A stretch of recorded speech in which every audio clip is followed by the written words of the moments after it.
Usually for AnimeJapan, the team at OTAQUEST would descend upon Odaiba, separating into strike teams, translating and writing up all the new information to come from the Japanese anime industry. But obviously, COVID has made this a very different world, which can be a little unexciting. There's usually these big setups where you can see models and trailers and artwork, and it's fun to see them make a big show of it. But the advantage this year is that now we can keep track of the announcements online while playing Monster Hunter Rise, so it's not all bad. Here is every anime announced during AnimeJapan.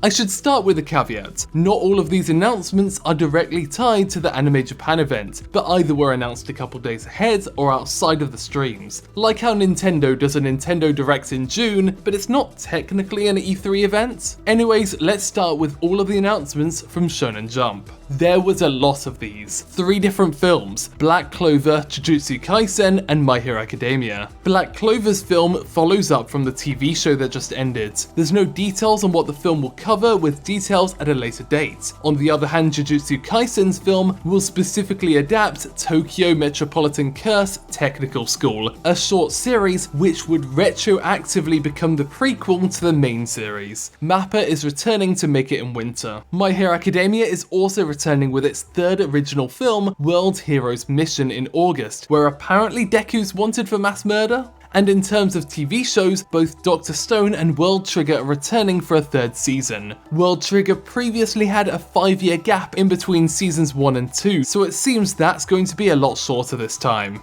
In other news, Quintessential Quintuplets is getting a sequel. The show switched studios between seasons 1 and 2, but appears to be continuing with its current team. And then, in terms of new announcements, we have Visual Prism, produced at A1 Pictures, an original anime by Noriyuki Agematsu, the creator of Symphogear. There's also an original series by Pine Jam called Do It Yourself, where a bunch of girls work on DIY projects together. The character designs are by Yusuke Matsuo, who also designed the cute characters of Encouragement of Climb. One of the most exciting adaptation announcements to come this weekend came from Studio Bones' adaptation of The Case Study of Vanitas. The show will be directed by Tomoyuki Itamura, who used to work at Shaft directing Nise Monogatari, so now we can expect his stylishness combined with Bones' production values. Another exciting adaptation is Akabe's Sailor Uniform from Cloverworks. It's a show created by 3 female leads, including director Miyuki Kuroki, assistant director on FGO Babylonia, and character designer Megumi Kono, the designer and animator for Shelter the Animation. It's a lot of announcements to wrap your head around, and that's not even including all the anime we got updates and trailers to, like the upcoming Girls Frontline anime, Sword Art Online Progressive, and Record of Ragnarok. There's more information on OTAQUEST.com, where we're running down the biggest announcements from AnimeJapan and beyond.